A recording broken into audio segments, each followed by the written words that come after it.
Hello, IQ. As promised, we're diving in even deeper to our local data. Again, this is data collected in-house that is not on the California dashboard, but gives us some really good information as to how our students are doing and what's needed. So this comes from those we call family pulse checks. They're surveys that are sent out to you via email, and this data comes from those. We found some interesting data in these that I definitely want to make part of our conversation on February 23rd. First question on that survey asks you this: how satisfied are you currently with your overall experience? And normally we get really high satisfaction percentages. This year it's down 16%. And we want to know why. And so you can see these super high satisfaction ratings in the blue that we typically get, and this year is orange. So you can see I also have this flagged as an area of need, and we're trying to figure out why that is. I have some ideas. If we look at what some of the next questions, I feel that my student is academically successful, and it was a scale of 1 through 7.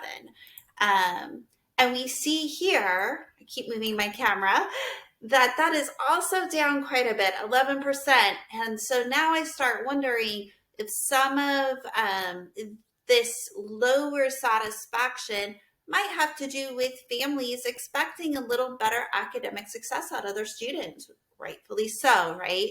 So you see here, again, we're typically higher in this area in these blue, and this is the orange this year. So definitely an area of need, which we already have identified as an area of need based on some of the other data we've been seeing on math and reading proficiency. Okay, preparedness. How well prepared do you feel for school do you feel at this point?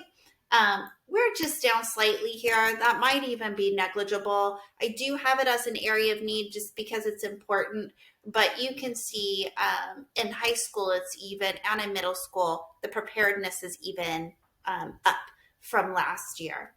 But moving along to routine, how well are you and your student able to keep up with your daily schooling routine? So this could be attributed to a lot of things, but that is down 15%. I'm wondering if this is tied to academics, if this is tied to the students struggling academically and they're having a hard time keeping up. Here's some good news on these same surveys. Is your child involved in any of the social engagement activities of the school? And this is up a whopping 37%. So we know socially kids are doing well. There's another question aligned with that. I feel that my child is doing well socially at school. And while that's down 3.7%, again, that's a small percentage. It could be negligible, and it's even up in elementary. So all that to say, it looks like the parent surveys might be matching some of our proficiency data where students are struggling academically and parents are feeling it, as well as students, obviously. So things to look at. And when we come back in the next video, I'm going to be revisiting the goals and really targeting some areas to talk about.